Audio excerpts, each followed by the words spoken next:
Olá. O diabo ofereceu-se 3 vezes para pactuar com Jesus, além de propor pela boca de Pedro que fugisse da cruz. Mas, desconsiderada a barganha entre Eva e uma serpente, a primeira pessoa a fazer um pacto com Satanás foi o próprio Deus, ao permitir que infernizasse a vida de Jó. Porém, o mais famoso pactário de todos os tempos foi Fausto, e o mais bem-sucedido demônio foi Mefistófeles. Nem o diabo dantesco, eternamente imobilizado no gelo do fundo do inferno, mastigando 3 cabeças com suas 3 cabeças, nem o príncipe rebelde do paraíso perdido de John Milton. Mefistófeles é mundano, prestativo, jocoso, quase um amigo, ou melhor, um perfeito serviçal, pronto a servir ora como um estudante, ora como um bufão, um mágico, um cavalheiro, um general e até mesmo um poodle. Generoso, seu pacto com Fausto previa gozo, saber e poder limitados por 24 anos, mas já dura quase 500.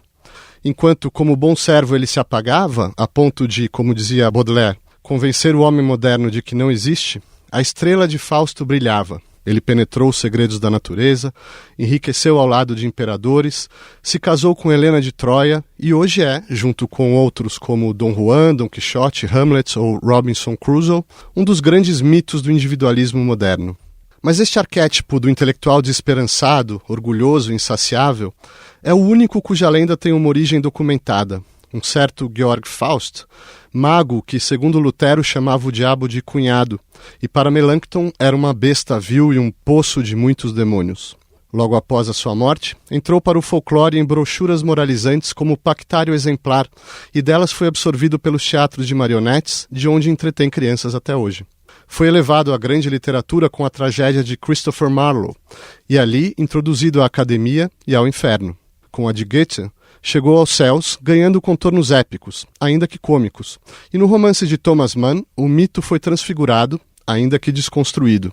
A barganha fáustica também inspirou diretamente autores como Lessing, Heine, Lenau, Pushkin, Turgenev, Paul Valéry, Klaus Mann, Bulgakov e Fernando Pessoa, e indiretamente Byron, E.T.A. Hoffmann, Dostoiévski, Oscar Wilde e Guimarães Rosa. Protagonista de óperas de Berlioz, Busoni, Gounod e Arrigo Boito, e peças orquestrais de Schumann, Liszt, Wagner, Mahler e, claro, do grande Adrian Leverkuhn, isso sem falar no cinema, de Murnau a Sokurov, Fausto avança incansável rumo ao 3º milênio. De fato, pergunta Erich Heller, qual é o pecado de Fausto? Sua inquietude de espírito. Qual é a salvação de Fausto? Sua inquietude de espírito. Para discutir a história e a mitologia de Fausto, convidamos Juliana Pérez, professora de literatura alemã da Universidade de São Paulo e membro do grupo de pesquisa Literatura e Sagrado, Marcos Mazzari, professor de teoria literária da Universidade de São Paulo e autor da tese de livre docência Romance de Formação, Pacto Fáustico e outros temas de literatura comparada, e Patrícia Maas, professora de literatura alemã da Universidade Estadual Paulista e autora de O Cânone Mínimo, Bildungsroman na História da Literatura. Marcos Mazzari, você pode nos introduzir as origens, as raízes históricas dessa lenda de Fausto? O que a gente sabe sobre esse personagem ou outros que eventualmente foram justapostos para criar a figura? Como você já indicou, Fausto nasceu por volta de 1480, faleceu também por volta de 1540.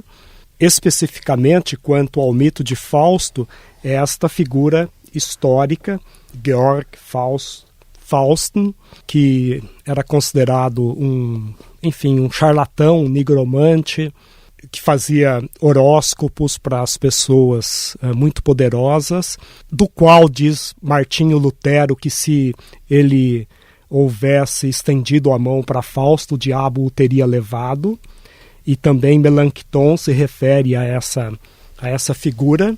Provavelmente ela morreu num experimento alquímico perto de Freiburg, numa estalagem em Freiburg, numa pousada, e houve uma explosão.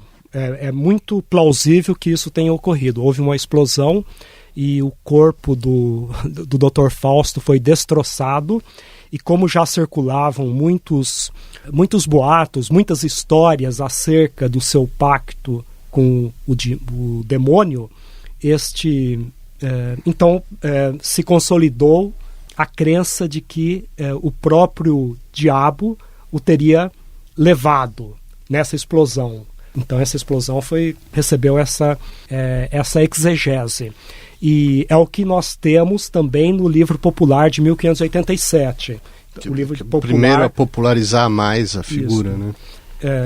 Que aí começou a circular na tradição oral, até que em 1587 um editor de Frankfurt chamado Spies, provavelmente ele apresenta como uma história anônima e como que romanceando a história desse Dr. Fausto. Estamos falando aqui especificamente do Fausto. Agora, o mito do pacto com o diabo vem de muito antes. Como Exato. você disse, já se delineia em Mateus, no Evangelho de Mateus, e atravessa toda a Idade Média. Os 3 grandes pactuários na Idade Média foram Cipriano, Teófilo e Basílio. São 3 santos da Igreja Católica. Teófilo de Adana? Tem outros, né? Em Portugal, muito depois, teve o Frei Gil de Santarém. E, aliás, o Cipriano, que sofreu o martírio e que teria pactuado com o diabo, ele foi imortalizado, vamos dizer assim, pela obra de Calderón de la Barca, o mágico prodigioso, que Marx considerava, isso ele escreve numa carta a Engels, o Fausto católico. Porque o Fausto originalmente é protestante, ele nasceu no ambiente protestante. Exato, Juliana, acho que isso seria interessante a gente ver o ambiente, justamente, porque é um momento de guerras religiosas, o protestantismo e o catolicismo, e ambos também muito ferozes aí na caças bruxas e demonologias que vão surgindo. Tudo isso vai ser importante para a criação do mito. Quer dizer, existe um personagem histórico, mas existe um momento onde esse mito vai fermentar. Assim, será que a gente pode ver como essa época vai ser importante para a formação dessa lenda do Fausto? Bom, sobre a época em geral, a gente está há 80 anos da Reforma, né? É claro que é uma época muito, vamos dizer, de revoluções científicas e culturais muito, muito grande. Isso também torna essa figura emblemática, né, de descobertas, né, também não é à toa que ele é um cientista, ou um mago, ou um alquimista, ou um astrólogo, né, quer dizer, tudo aquilo que reunia, que talvez a gente pudesse chamar de a ciência da época. Esse é um aspecto. O outro aspecto que acho que sempre se coloca é que, como toda época em que acontecem grandes mudanças científico-culturais, se coloca também uma questão moral diferente, uma questão ética diferente. Aqui entra a questão quer dizer, de onde vem o mal, né? Por que a pessoa pratica o mal e por que alguém sofre o mal praticado por outra pessoa, né? Daqui a gente chega na questão do livro de Jó, né, que você citou no início, né? Deus como primeiro pactuário foi um pouco ousado, mas tudo bem. É um acordo ali que eles fazem, né? Aliás, várias vezes, olha, eu vou machucar o Jó. Não, você tem que poupar a sua vida. Então. Vamos deixar assim, mas a questão, quer dizer, uma das questões que se coloca não só naquela época, óbvio, mas de forma geral, é de onde isso vem, né? Se Deus permite o mal e se existe uma essência por trás, se existe um demônio por trás, um mal personificado por trás, e se ele age sobre a consciência humana, né? Se ele age sobre, se ele tem poder sobre as ações humanas. Esse livro que o Marcos citou, a história, primeiro a brochura que vai popularizando o panfleto, que vai popularizando a história do Johann Fausten, ele tem um propósito moralizante, certamente, né? Quer dizer, é mostrar ali uma pessoa, não façam isso, não façam pactos, né? Claro, é um caráter moralizante, como o Marcos falou, o Fausto surge nesse ambiente luterano, né? O próprio Lutero tinha uma certa, digamos, obsessão com o demônio, com a ideia de ser tentado pelo demônio. Bom, mas isso já não me arriscaria. Deixemos o Lutero de lado. Desculpe. Mas, bom, é sempre difícil falar sobre as motivações do autor, mas sem dúvida tem esse caráter. Ele se torna popular também, talvez por isso, né? Que primeiro é uma história, toda a história de transgressão é uma história interessante, é uma história que testa os limites humanos, e essa é uma grande história de transgressão. Depois, claro, tem, vamos dizer, o castigo ou a punição possível à transgressão, né? E nessa época, sobretudo, a ideia de dar um exemplo contrário, né? Daquilo que não se deveria fazer. Acho que junta, né, todos esses aspectos Só nesse pequeno livro. Só complementando, o tiro saiu pela culatra, como se diz, porque o público, o leitor, se identificou intensamente com a história do Dr. Fausto. Exato. Foi um grande sucesso editorial. Preciso dizer também que, desculpem... Patrícia. Não. Claro. É preciso dizer também que a história do Dr. João Fausto, que é como se passa a chamar aqui no Brasil, né? O Dr. João Fausto, ele se arrepende. E não por uma vez, por 2 vezes. Bem lembrado. Depois de ter feito. Depois de ter feito o pacto. Tanto que ele é obrigado a firmar esse pacto por mais uma vez. Né? E nas 2 vezes o emissário de Lúcifer, né? O Mefistófeles, né? Olha, uma ameaça, né? Você não pode sair do pacto, você já o firmou, se você assim fizer, nós o faremos em pedacinhos. Né? Então essa voz que pode ser de Lutero, que pode ser do bom cristão, né? O bom cristão que inclusive está a ler a obra, né? Ela existe inclusive como uma voz dada, particularizada na própria narrativa. Por exemplo, na voz de uma personagem, né, do vizinho de Fausto, um velho senhor, né, que tenta convencê-lo a moderar os excessos e a voltar para o caminho do bem.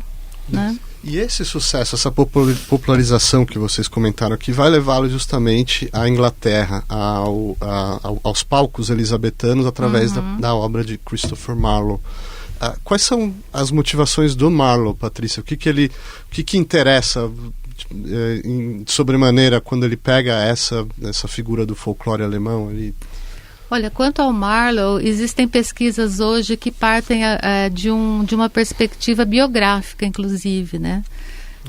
Caráter faustiano do próprio Marlowe, assim se diz. Por exemplo, né? Há quem diga que o Marlowe tenha sido um espião, né? Dentro da intriga entre Elizabeth I e os Stuart, né? Elizabeth I, que era a rainha, a candidata, ou melhor, a rainha da Inglaterra à época, né, por daí teatro elisabetano, e ela, como protestante, sofria um desafio da parte dos católicos, né, de perder o trono. Né? Então, a própria peça do Schiller, né, Maria Stuart, é disso que fala, né, dessa relação conflituosa entre as 2 rainhas, que são meio irmãs, né, e ao mesmo tempo a decisão, a tomada de partido entre católicos e protestantes. Uma das hipóteses que se vem aventando sobre o Marlowe é que ele tenha sido um espião católico na Inglaterra, ou mesmo o contrário, né? As pesquisas estão caminhando nesse sentido de esclarecer de fato qual era a posição religiosa e política dele. Isso reverbera, né, na peça de uma forma bastante interessante, porque talvez a gente possa falar de uma acentuação do protagonismo do indivíduo, né, na peça do Marlowe.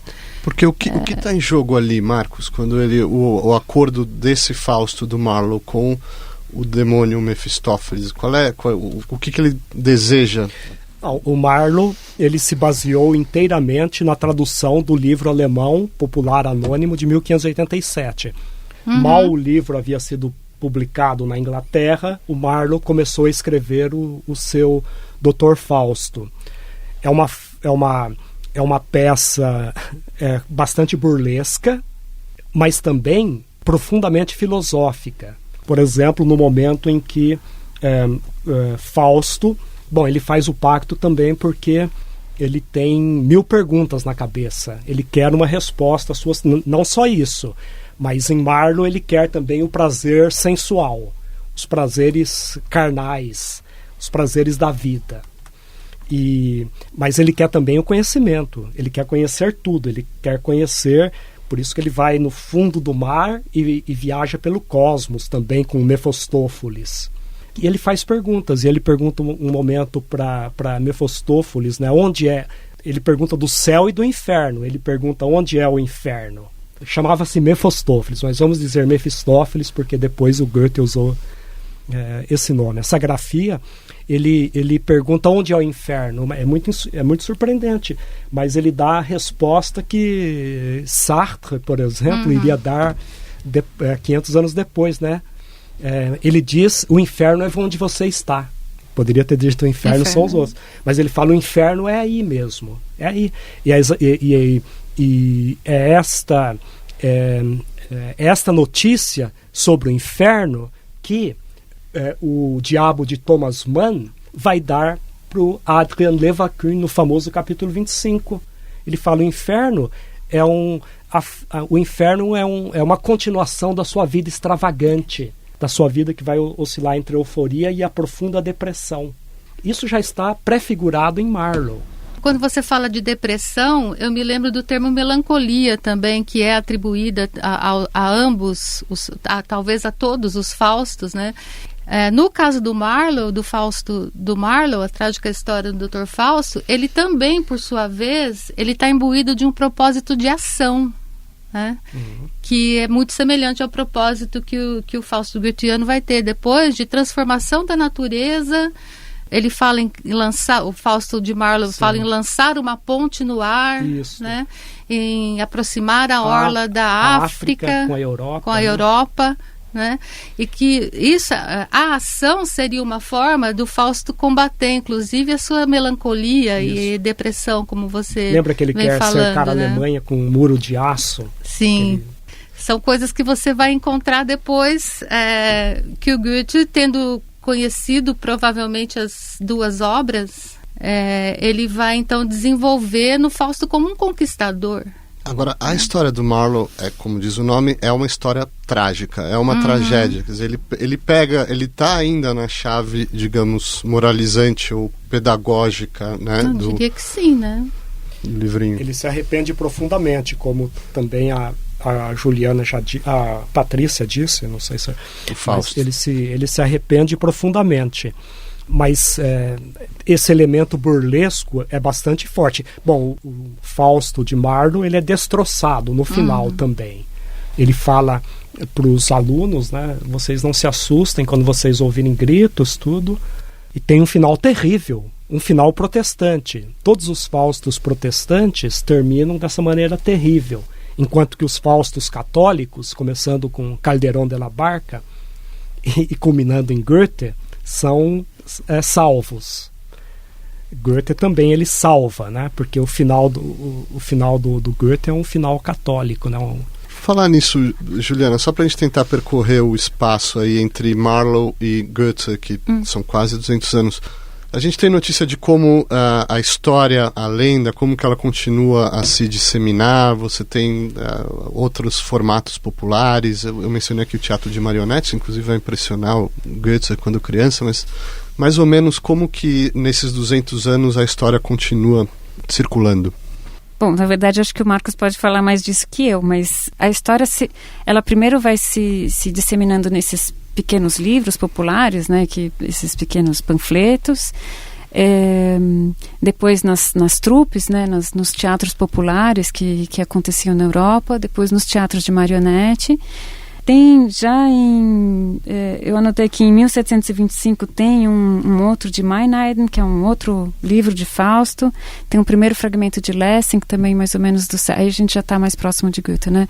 De 1726 aqui, é isso, até chegar à infância do Goethe, que, né, teve contato com isso pelos teatros de marionete. Que é um contexto bastante diferente já do Marlowe, quer dizer, já é um conceito, digamos, do esclarecimento.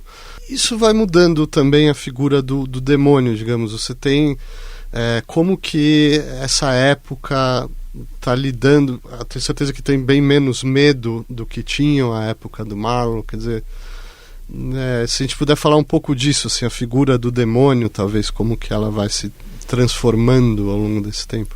Bom, acho que tanto a figura do demônio quanto a ideia do próprio pacto, né? Na época de Goethe isso já é um anacronismo, né? Já está estetizado, vamos dizer assim.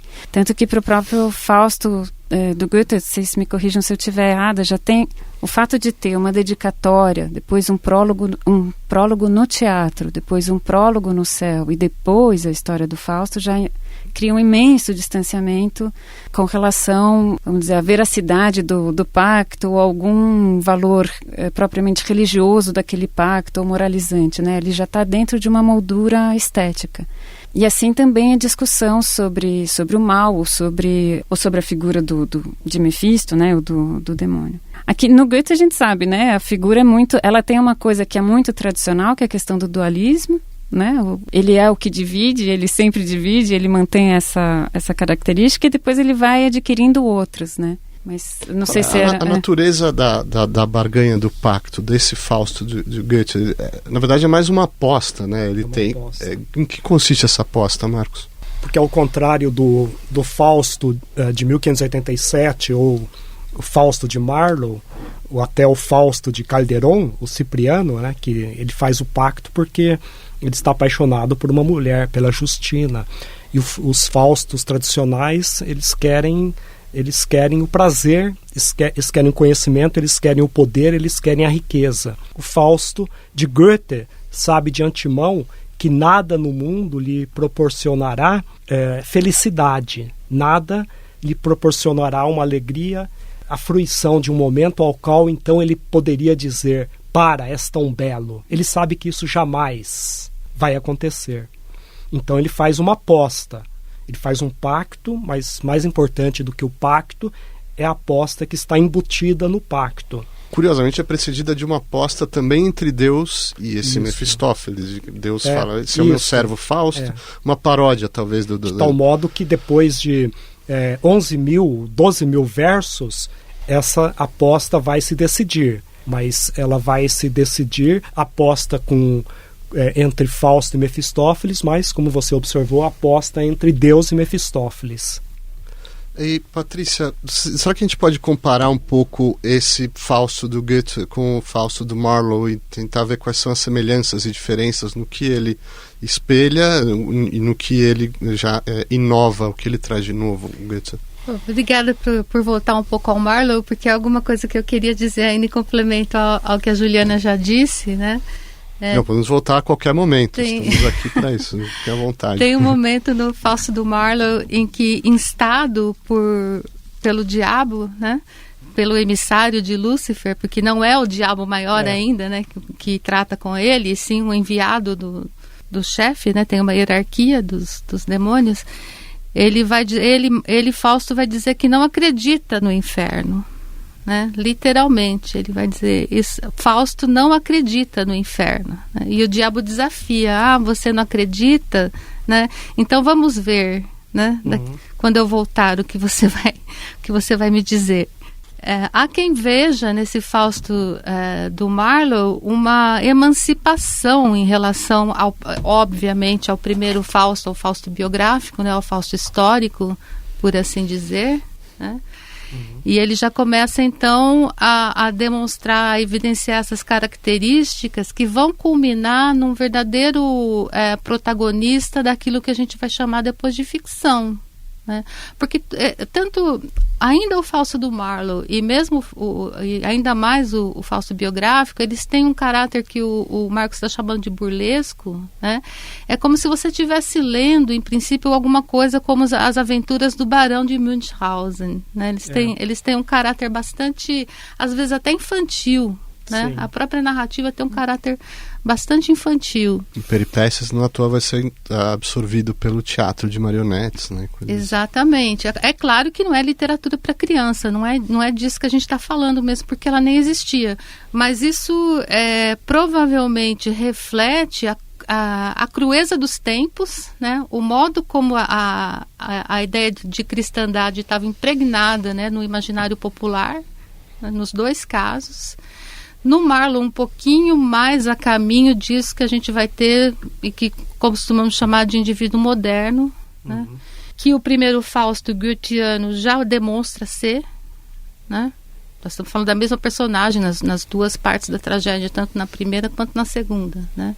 Eu diria que o Fausto de Marlowe chega a antecipar, né, esse Fausto, aí falando mais do segundo Fausto, esse homem empreendedor, né, esse homem que está às portas da Revolução Industrial, né? O próprio Goethe não chegou a viver isso, né, mas ele já pressentia. Então é possível dizer que esse Fausto goetheano, ele traz em si as características da velocidade, por exemplo, né? Da velocidade com que as coisas se dão, da e tecnologia. há um outro elemento, me parece que vocês podem corrigir, mas que também parece ser uma inovação do Goethe, que introduz um romance na história. Você tem aí, no primeiro Fausto dele, essa figura da Gretchen, Juliana. Como que ela vai entrar dentro dessa teodiceia, dessa história da nação ou redenção, mas entra uma figura nova, que inclusive vai ser o próprio Mefistófeles, vai ajudar o Fausto a se relacionar com ela, a conquistá-la. Bom, o Fausto a gente aí já está falando do Fausto publicado em 1808, né? Porque ele começa muito antes. A redação já começa antes, né? De 1772 a 76, né? Começa o chamado o A Fausto, né? O primeiro Fausto. E a partir dali, Goethe começa a se deparar com o assunto. Em 90 sai um primeiro fragmento, depois ele abandona o tema e volta para 1808. Quer dizer, publica o que a gente conhece hoje como primeiro Fausto em 1808. Tradicionalmente se fala, né, dessa tragédia do conhecimento, né, esse primeiro desejo de conhecimento impressionante, que para mim eu acho que é a parte mais bonita do Fausto, e depois da tragédia de amor. A parte que o Marcos citou, que é a do pacto, ainda está no conhecimento. Ela faz parte da tragédia do erudito, né? Esse homem que quer conhecer tudo, até o mais profundo da terra, e aposta que ele... Quer dizer, ele diz, se eu disser para o momento, és tão belo, você pode me levar. Só um parênteses, se a gente pensar em termos cristãos, é quase como a aposta da encarnação, né? Porque ele quer dizer, aquela beleza eterna que você quer eternamente no momento histórico. Mas então, e como ele faz a aposta nesse desejo infinito, uma das estratégias, eu espero não me desviar da sua pergunta, mas eu vou chegar na Gretchen. Uma das estratégias de Mefisto é sempre diminuir o desejo de Fausto. Bom, e aí começa então, ele se torna mais jovem, né? Toma a poção, se rejuvenesce, se torna um rapaz atraente, bonito, etc. Entra a Gretchen na história pela qual ele se apaixona. O que eu vejo na Gretchen é o seguinte, tem um elemento de pureza e gratuidade que quase faz com que Fausto retorne ao desejo infinito, original e nobre. E aí também no relacionamento com ela, Mefisto sempre tenta banalizar esse desejo, tornando uma coisa sensual, baixa, material. Também num dualismo grande, né, entre essas duas coisas. E como que o Mefisto vence essa? Porque no final acaba em tragédia, né? Bom, aí a questão é que o Marcos colocou. Será que ele vence ou não? Ele parece ganhar em muitos momentos, né? A Gretchen liberta, ela é salva. Mas antes disso, ela vai perder o filho, ela vai matar o filho, né? Perdão, desculpe, vai matar o filho, exatamente. Enlouquece. Mas, enfim, ela vamos dizer, vai provocar indiretamente a morte da mãe e a morte do irmão, né? É uma tragédia à la grande. Bom, não sei, então, voltando à questão, se Mefisto vence ou não, talvez não seja essa a questão, né, da peça. A gente voltaria à questão moralizante aqui, né? Se fosse essa a grande questão. O drama que fica aqui é a possibilidade que a Gretchen dá ao Fausto de depois servir na segunda parte, no final da segunda parte ao menos, como uma espécie de Beatriz, assim como na Viagem de Dante, né? Aquela que de alguma forma ainda o vai guiar para alguma região celestial. Então eu acho que a Gretchen no final do primeiro deixa isso aberto, até porque são as últimas palavras dela, não são meu Deus, mas são Heinrich, né? são o nome do amado, né? E a gente está falando do primeiro Fausto, segundo Fausto, é porque o ouvinte é bom que saiba, o Goethe vai escrever 30 anos depois, já no final da vida, portanto desde o começo, onde ele se interessa pela história, até escrever esse segundo Fausto, que vai ser publicado póstumamente, são 60 anos debruçados sobre esse personagem, Marcos. E 30 anos depois da publicação desse primeiro, surge o segundo, né? Por que, em primeiro lugar, a necessidade de uma segunda parte? E o que ele traz de novo de 30 anos de experiência, uma reformulação, quer dizer, uma nova maneira de se ver a tragédia do Dr. Fausto, né? Primeiro, a observação, Goethe foi escrevendo ao longo dessas 3 décadas, ou até antes, porque, por exemplo, o terceiro ato do Fausto II, que só foi publicado, na verdade, em 1833, alguns meses depois da morte de Goethe, eles foram escritos em 1800. E o primeiro leitor foi Schiller. E Schiller é o primeiro a dizer que é preciso escrever uma segunda parte, embora ele nem tivesse conhecido o final da primeira, porque ele morreu antes. Então, Goethe trabalhava de maneira, no segundo Fausto e também no primeiro, de maneira sistemática.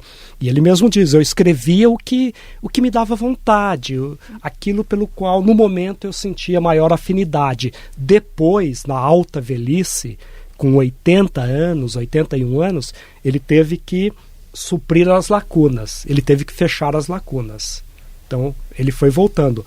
Mas ele foi escrevendo ao longo de muitas décadas, com fases de maior concentração e de menor. Existe uma diferença de registro, né, no sentido, a primeira tragédia é uma tragédia individual, ele se apaixona pela Gretchen, etc. Tal.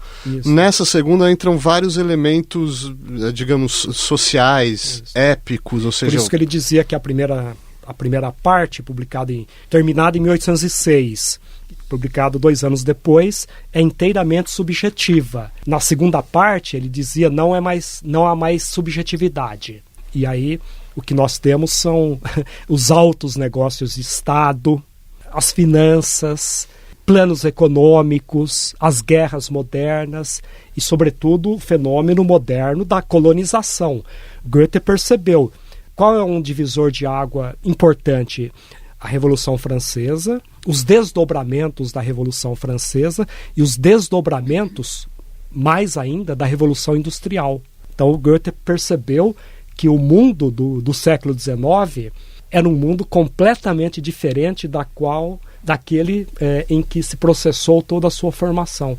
É o mundo velocífero, o mundo da velocidade, e o mundo da abstração e o mundo da virtualidade. Por exemplo, nas finanças, no dinheiro, ele já começou a perceber, no fenômeno da inflação e do papel moeda. Então, é este mundo nosso, do terceiro milênio, cujas origens ele presenciou em loco, né, em stato nascente, que ele configura no Fausto II. E daí, talvez você queira falar disso um pouco depois, daí a atualidade inimaginável do Fausto, e sobretudo do Fausto II.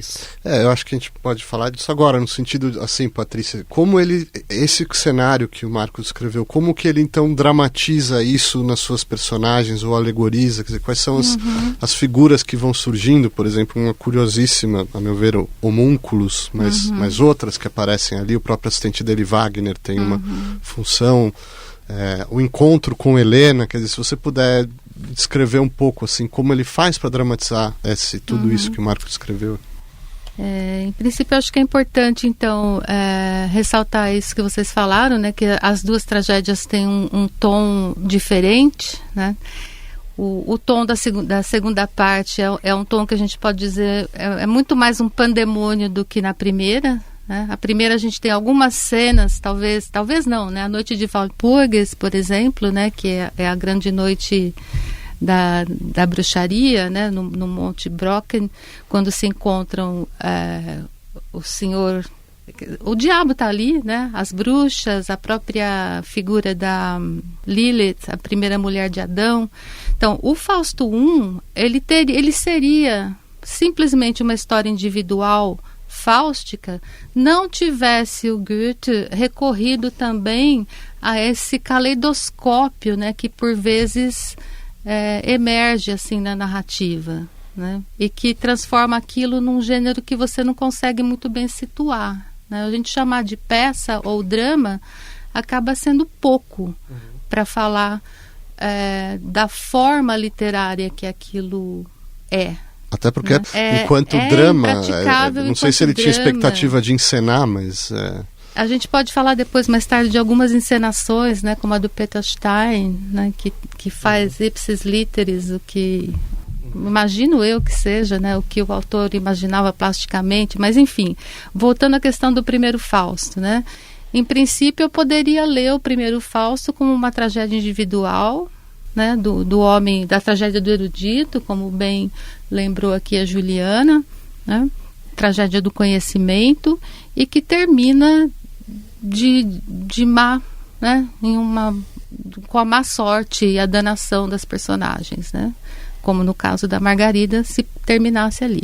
O segundo Fausto, por sua vez, ele deixa de lado essa questão da tragédia individual, a meu ver, eu não sei se vocês concordam com isso, mas eu paro de pensar no Fausto como um indivíduo subjetivo e começo a vê-lo como um colonizador, um empreendedor, que está muito mais associado às questões que o Marcos aqui citou, né?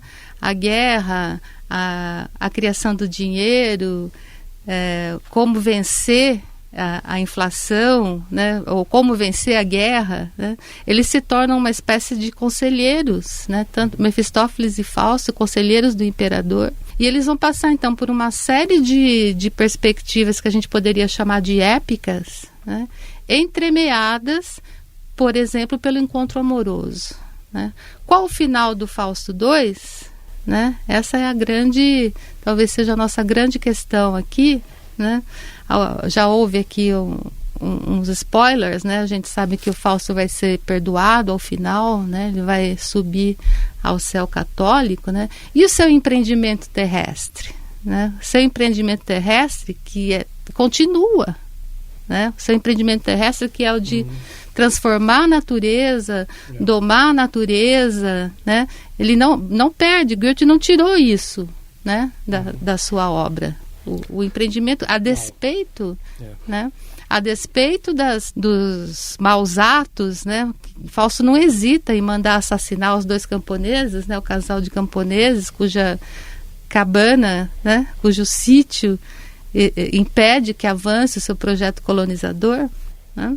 E a despeito disso, o projeto continua, né? Então eu acho que tem uma modernidade no sentido mais singelo da palavra, até no segundo Fausto, que tá muito associado a uma perspectiva industrial, o termo que o Marcos usa, né, velocífero, que é um termo criado pelo próprio Goethe, né, quando ele se dá conta de que o mundo está caminhando numa velocidade. Hoje você lê nos jornais do dia aquilo que se passou ontem, né? Todos sabem o que acontece na casa do vizinho, mas também o que está acontecendo ali na guerra da Turquia, né? Essa notícia logo chega a nós por meio dos jornais, né? Ele já tem claro que o mundo não é mais aquela esfera que está ali à deriva ao sabor e ao favor de um Deus. E isso, né, tem a ver com algo que justamente o Goethe vai ser talvez a figura principal a promover isso, mas o próprio epíteto de fáustico, né,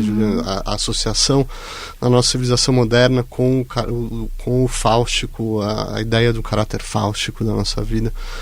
O que é exatamente isso? Quer dizer, como que isso se manifesta em outras obras, talvez, em outros, né, na nossa cultura?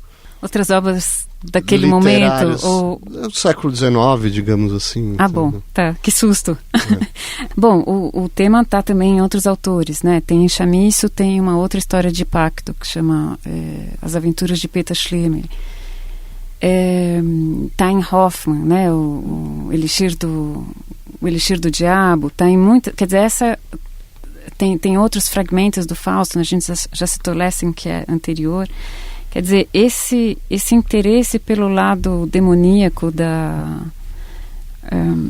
natureza humana, acho que perpassa pelo menos essa fase a primeira metade do século XIX. Depois ela vai entrar no século XX de outra forma, sobretudo por causa das guerras, né?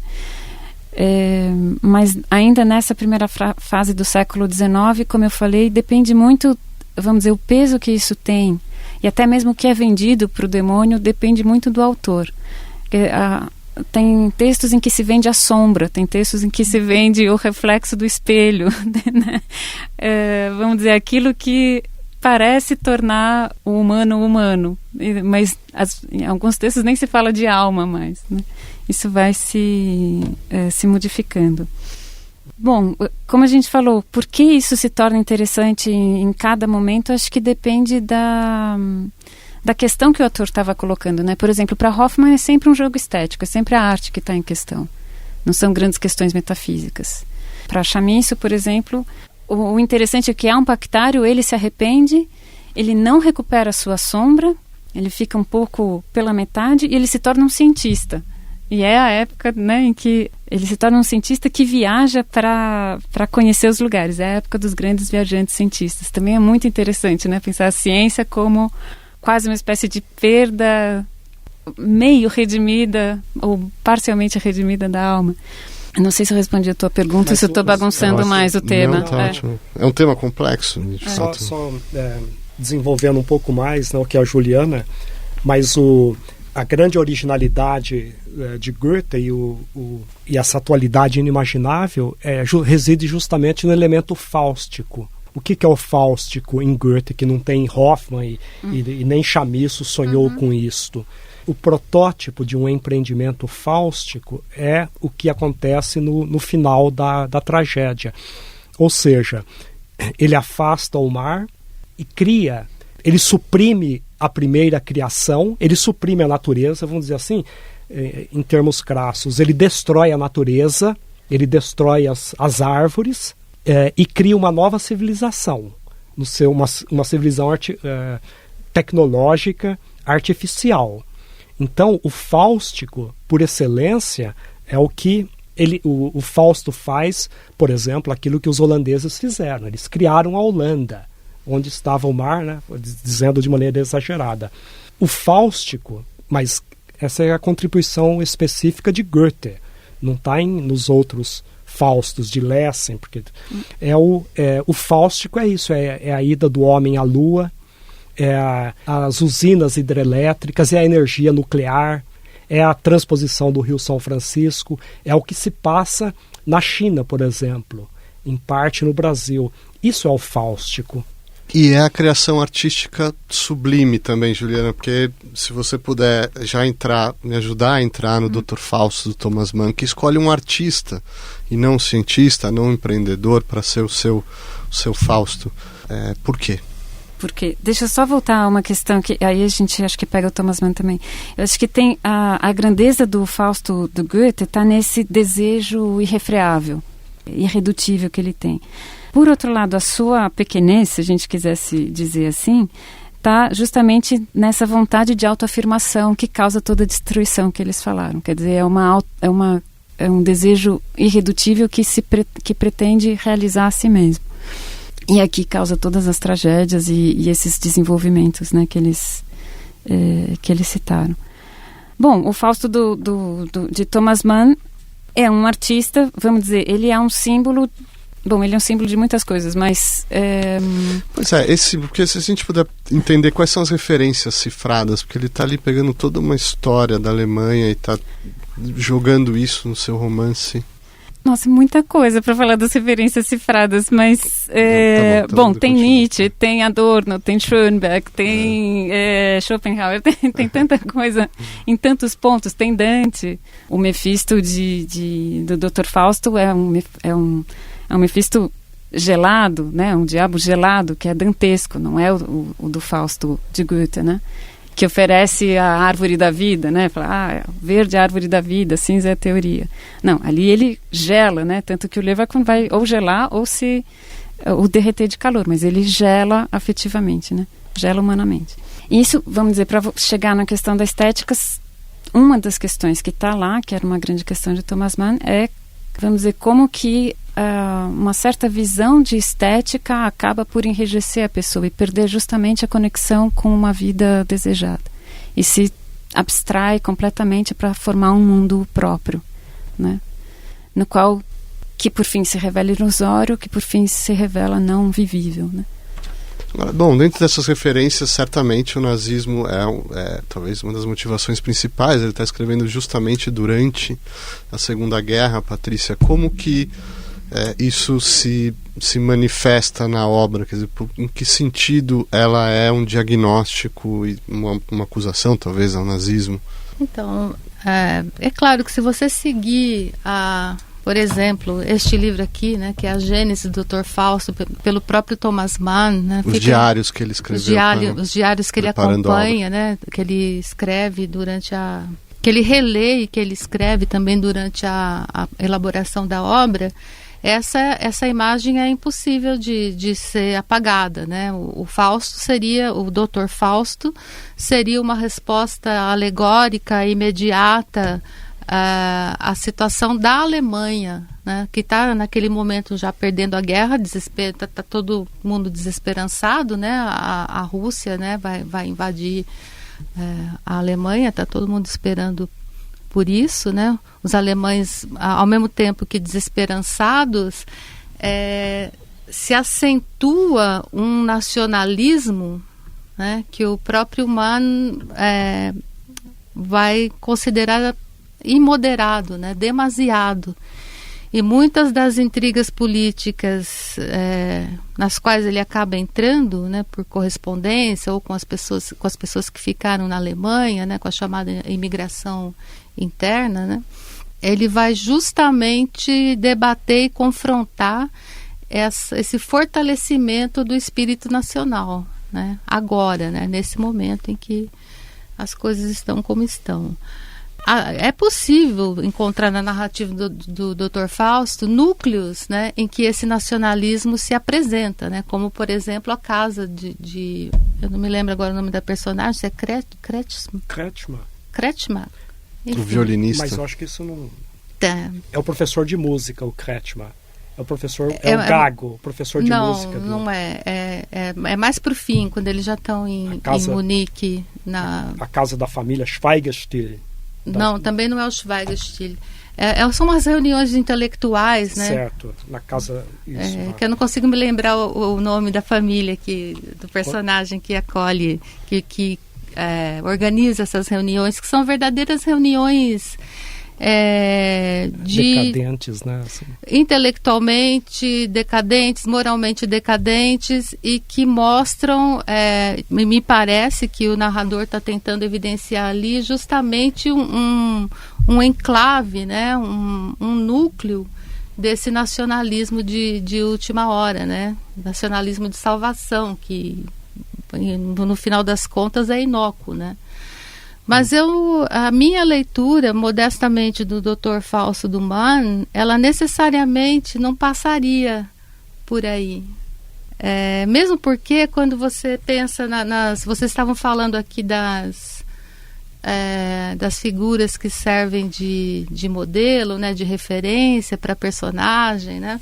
O próprio Mann vai falar que o Adrian Leverkühn é sua personagem preferida. Ele fala, eu gosto mais dele do que do Goethe de Carlotta em Weimar, do que o Hans Castorp, né? Então a gente vê nessa personagem que ele criou até uma espécie de autobiografia, que não sei, talvez seja um modo de acertar as contas com o que está acontecendo em nível mundial, mas eu tenho uma visão assim um pouco mais interiorizante. Agora, uma personagem que vai ser destruída da maneira mais cruel ao longo, ela e o seu mundo todo, né, Marcos? Por que ela vai ser destruída? Porque ela é a alegoria do pacto demoníaco que a Alemanha fez com o nazismo. A Alemanha, em 1945, é arrastada sob estrondos aos infernos. Mas também é o destino do Dr. Fausto de 1587. Exato, esse era o ponto que eu ia trazer. Passo a passo, o Thomas Mann ele se orienta pelo livro popular de 1587, pelo Pactário, que é punido da maneira mais terrível, e por isso que o Adrian Leverkühn, que também espelha Nietzsche e outras figuras, ele também sofre a mesma tragédia. E é claro que o Fausto de Thomas Mann dialoga muito mais com o Fausto histórico, o Fausto do livro popular, mas também com o Fausto de Goethe. Tem muitos momentos, e de certo modo, qual é a grande ambição do Adrian Leverkühn no final da vida? Revogar o belo no mundo. E o belo se encarna da maneira mais grandiosa onde? Na 9ª Sinfonia de Beethoven. E é isso que ele diz. Isso não pode existir no mundo. Um belo dessa magnitude não tem lugar neste mundo. E ele cria, então, o contraponto à 9ª Sinfonia, que é a cantata do Dr. Fausto. O Lamento do Dr. Fausto. De certo modo, não sei se é arrojado dizer isto, de certo modo, o Dr. Fausto de Thomas Mann também é uma tentativa de revogar o Fausto de Goethe. É uma bela diferença, né? Porque no Fausto de Goethe, justamente, ele é redimido. E no Fausto de Thomas Mann, aparentemente, ele não sei se há um fio de esperança ali, Juliana, mas o final é o mais terrível que se pode imaginar. Ele enlouquece como Nietzsche, fica 10 anos louco e o mundo ao seu redor é destruído. Bom, naquilo que acontece com ele, certamente não tem nenhum aspecto de redenção. O aspecto que talvez apareça ali é o pedido que o amigo faz, que o Serenus Zeitblum faz no final. Ele fala: Deus tenha piedade do meu amigo e do meu país. Né? Não são exatamente essas as palavras, mas de vossa pobre alma, né? Mas é alguma coisa bem próxima disso. Ele pede perdão pelo amigo e pelo país. Então, é isso que está lá, né? Então vamos partir para uma rodada final de maneira muito sintética, se vocês puderem explorar o legado dessa figura, quer dizer, o que hoje Fausto tem a nos dizer, o que se promete aí, o que vem por diante, ainda é uma fonte criativa ou não? Quer dizer, o que podemos esperar aí? Patrícia? Não, eu estava aqui pensando, eu acho que esse é um tema, né, daqueles que você vai ter sempre, ele vai ser sempre recuperado tanto na cultura popular quanto na cultura erudita, vamos dizer assim, né? Porque na cultura popular ele tem todos os apelos, né? Você já teve novelas me lembro de algumas, né? Há muitos anos, o homem que faz lá o diabo, eu não vou me lembrar, eram novelas de televisão, mas me lembro que havia isso que era muito atraente, né? O cinema está toda hora recuperando isso, né? Seja de uma forma direta ou indireta. Né? Eu acho que isso tem um rendimento estético muito grande. Então, em poucas palavras, é isso. Embora eu acho difícil superar coisas como as que comentamos hoje, né? Mas eu imagino que esse tema persiste, sim, sem dúvida. Juliana Pérez? Bom, eu acho o que mais me fascina no Fausto e que talvez continue é esse desejo infinito de conhecimento. Acho que isso humaniza o Fausto e quase, talvez por isso ele seja perdoado no final, se é que é perdoado mesmo, mas enfim, eu acho que isso é um dos aspectos mais bonitos da obra, e esse desejo de que a coisa aconteça no presente, né? Isso para mim é um aspecto que permanece, que talvez possa... Bom, acho que como tema interessa, como a Patrícia falou, interessa culturalmente sempre. Cada época dá a sua resposta ao mito, né? Ao Fausto. Então, que vá continuar não é um problema. A curiosidade seria saber qual será que é a resposta que a nossa época vai dar. Será que a gente reconhece esse desejo infinito de conhecimento? Ou a gente se perde nessa autoafirmação? Ou nas propostas mefistofélicas, talvez. Marcos Mazzari. Eu, concordando com o que as colegas disseram antes, eu acho que o Fausto de Goethe, que foi o objeto da nossa conversa aqui agora, eu acho que a importância e a atualidade crescerão muito, e o elemento fáustico no decorrer do terceiro milênio vai se acentuar muito. Eu acho que o Fausto é a grande obra desse período que alguns cientistas chamam de antropoceno, ou seja, um período marcado pela pegada do ser humano, então pelo impacto da industrialização. E a grande obra que tematizou isto é o Fausto, mas tematizou também como uma profunda advertência ao ser humano. Há limites. Goethe mostra que a exploração da natureza não pode se dar de maneira insustentável, porque para Fausto ele só seguia pelo ilimitado e pelo infinito. Ele diz isso várias vezes, quando o grande colonizador, que ele quer enxergar o infinito, mas ele perde a vista. Quem quer enxergar o infinito acaba não enxergando nada. Então é a punição de Fausto, que é infligida pela figura alegórica da preocupação, da apreensão, da Sorge. Então, ao mesmo tempo em que Goethe tematiza a exploração da natureza desenfreada, a destruição da natureza. Por exemplo, uma cidade como São Paulo, o fato do rio Tietê ser um rio completamente envenenado, decorrente dessa industrialização cega, porque o modelo fáustico é um modelo cego, por isso que o Fausto fica cego no final. É uma profunda advertência de Goethe também. Então essa talvez uma das figuras mais poderosas da Segundo Fausto é a figura da Sorge, da apreensão, que pune. É uma mensagem que ele legou a nós. Também obrigado, Marcos Mazzari, obrigado, Juliana Pérez, obrigado, Patrícia Mas, por hoje é só, obrigado por ouvir, até a nossa próxima edição.